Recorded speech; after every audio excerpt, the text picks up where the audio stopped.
Сайн байна уу та? Сайн байна уу? Эргэж шүүхэд итгэл алдарлаа. Шүүхийг шудраг шийдэж чадчих байна уу?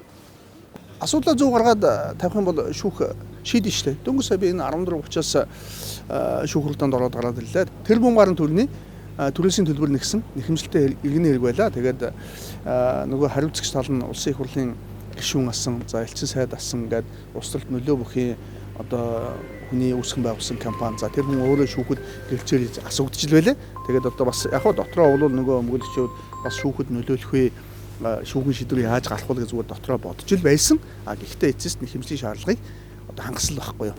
Саяын шүүхрлээс өмнө 12 цагт мөн л хаамуул дүүргийн энэ шүүхтэр би шүүх хурданд орсон. Тэгэл шүүх шударга шийдчихлээ шүү дээ.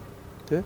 Уг асуудал 2020 онд гаргасан нэхэмжил байд юм байлээ. Өв залгамжтай холбоотой нэхэмжил байд юм байлээ. Тэгээд нэхэмж гаргасан үнэ нь өмгөөлөгч хүн гэж сонссон. Тэгээд ахыхаа их нэртэй төрөнгийн маргаан үүсгэсэн байдаг. Тэгээд анх надад ирсэн зөвлөгөө авсан. Би зүгээр уншаал материалыг хараад өв залгамжтай холбоотой үүрэг гүйцэтгүүлэх одоо хугацаа дууссан асуудал байна л гэж би харсан. Шүүхтэр ирсэн. Тэгээ ганцхан тэр үндэслэл хэллээ. Тэгсэн чинь шүүх гомдол гаргах хугацаа дууссан байна гэж хэлэхгүй болгож ш. Тэгэхээр шудраг шийдэж байна. Гэхдээ яг хоо янз янзын асуудлууд байдаг л да. Тухайлбал анхнаасаа 3 жилийн өмнө нэхэмжлэг яах гэж авсан.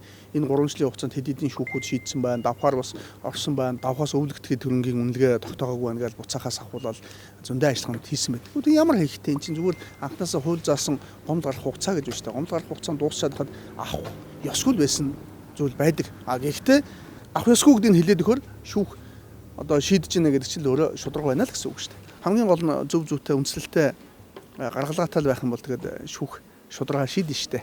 Шүүх буруу шийдвэр гаргаад энэ шүүгч нөгөө талд ажиллаад байна гэх мэтлэн маргаан гараад байна л да. Энэ талаар таны бодол. Амьдрал дэмжээ алдаа оноотой янз янзын асуудал гарна штэ. Тэр бүхэн тэгээд өмгөөлөгч хүсэлтэд гомдлоо гаргаад тэгээд хуулийн дагуу явах хэрэгтэй штэ. Энэ хаан уул дүүргийн шүүхтэр бас нэг шүүгч хэрэг төлөвлөжүүлэх хүсэлт өгсөн чинь шийдэхгүй дараа шийднэ гэж хэлээд шийдээгүй. Тэгэхээр нь шүүхийн сахилгаар онд нь гомдол гаргалаа. Гаргасан чинь гомдлыг авсангүй. Тэгэхээр нь давзалдал гомдол гаргасан. Тэгсэн чинь тэгээ өнөө өглөө би очиад авлаа.